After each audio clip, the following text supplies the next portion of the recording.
Dentro de el libro comúnmente denominado Evangelio según San Lucas, encontramos distintas unidades temáticas, no siempre fáciles de determinar en su comienzo y en su final.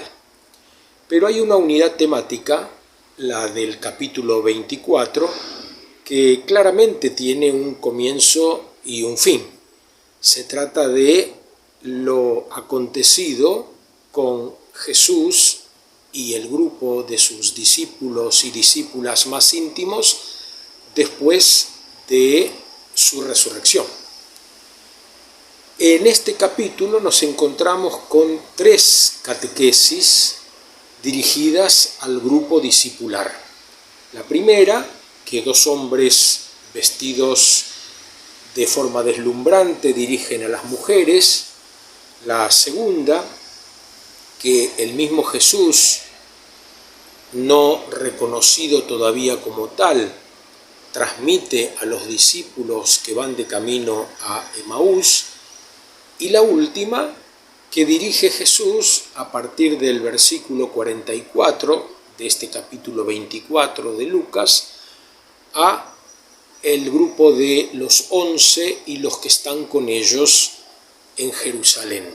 Son 3 catequesis en donde se insiste en lo mismo. Era necesario, se usa el término griego edei, era necesario, según las Escrituras, que el Mesías padeciera y resucitara al tercer día.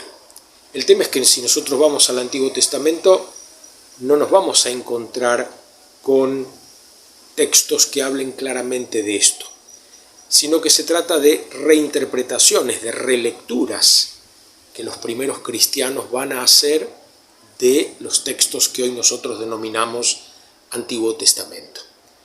Son relecturas desde la experiencia pascual. Y al final del capítulo 24 nos encontramos con la narración de lo que comúnmente llamamos Ascensión del Señor, que Lucas ubica en Betania, a unos 2 kilómetros de Jerusalén. Sin embargo, en el libro de los Hechos de los Apóstoles, que tiene al mismo autor, Lucas, y que comienza con el relato de la Ascensión, esta se da en el Huerto de los Olivos. En el Evangelio se dice que los discípulos se postraron, y en cambio en Hechos que quedaron mirando al cielo. En Hechos se habla de una nube que en el Evangelio no aparece, y en el Evangelio de una actitud de Jesús bendiciendo con sus manos que en Hechos no está.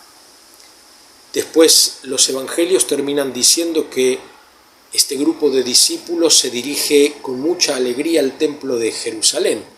En cambio en Hechos permanecen en el monte siendo instruidos otra vez por 2 personajes vestidos de blanco.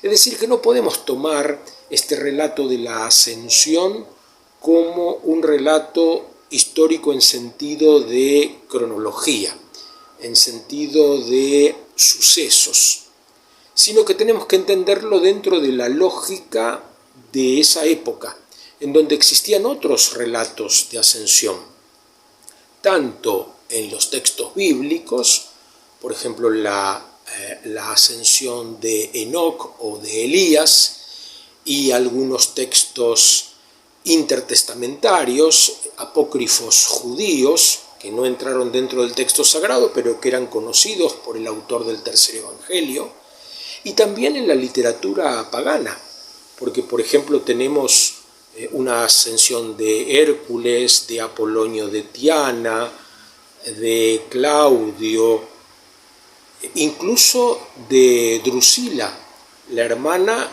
y esposa de Calígula. Es decir, son formatos que estaban en la literatura de la época y que Lucas no tiene problema en tomar para hablar de la realidad actual de Jesús, una realidad de glorificación. Por eso, tanto en el Evangelio como en Hechos, se usa el pasivo divino. Jesús es elevado, Jesús es ascendido, Jesús es llevado por Dios. Y en el Evangelio de Marcos, en su apéndice, que es un poco resumen de las apariciones que aparecen en los otros evangelios, se va a decir que está sentado a la derecha de Dios. La situación gloriosa en la que se encuentra ahora Jesús. También es algo interesante y a tener en cuenta que Jesús da la orden, tanto en Hechos como en los evangelios, de anunciar a todo el mundo la conversión para el perdón de los pecados.